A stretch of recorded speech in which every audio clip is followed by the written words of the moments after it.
Gabi ng dekada 50, may isang binatang nagmamaneho pauwi sa kahabaan ng Balete Drive.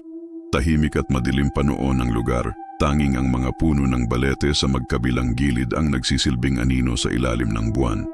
Habang papaliko siya sa isang kurbada, bigla siyang nakakita ng isang babaeng nakaputi na nakatayo sa gilid ng daan. Nakaangat ang kamay nito tila nakikipagsakay. Dahil sa awa at sa pag-aakalang baka napadaan lang, huminto ang binata. "Miss, saan po ang punta nyo? Gabi na, delikado rito," tanong niya.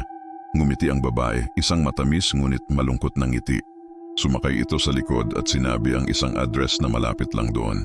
Habang nagmamaneho, sinubukan ng binata na magsimula ng usapan para hindi naman sila nabibingi sa katahimikan.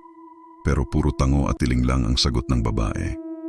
Minsan, sumusulyap siya sa rearview mirror at sa tuwing gagawin niya iyon, parang may kung anong kilabot na dumadaloy sa kanyang buong katawan.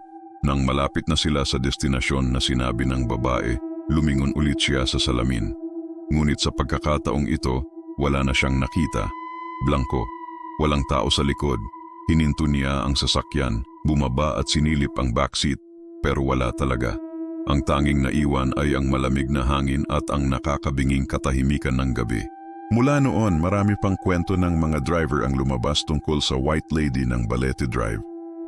Ang ilan ay sinasabing kaluluwa siya ng isang dalagang biktima ng karahasan noong panahon ng hapon. Ang iba naman, biktima ng isang hit and run. Pero ang pinakakilalang bersyon ay tungkol sa isang dalagang taga roon na namatay sa isang car accident. Ayon sa kwento, hindi matahimik ang kanyang kaluluwa dahil sa biglaan niyang pagpanaw. Kaya naman hanggang ngayon, patuloy siyang nagpapakita sa mga motorista.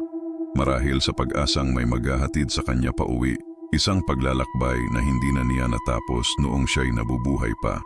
Kaya sa susunod na dadaan ka sa Balete Drive sa gitna ng gabi at may makita kang babaeng nakikipagsakay, magdadalawang isip ka ba? O baka naman, tulad ng binatang iyon, susubukan mo siyang tulungan? Maraming salamat sa panonood ng isa na namang nakakakilabot na kwento. Kung nagustuhan nyo ito, huwag kalimutang mag-like, share at mag-subscribe sa Ghost Story para sa mas marami pang katatakutan. Hanggang sa muli.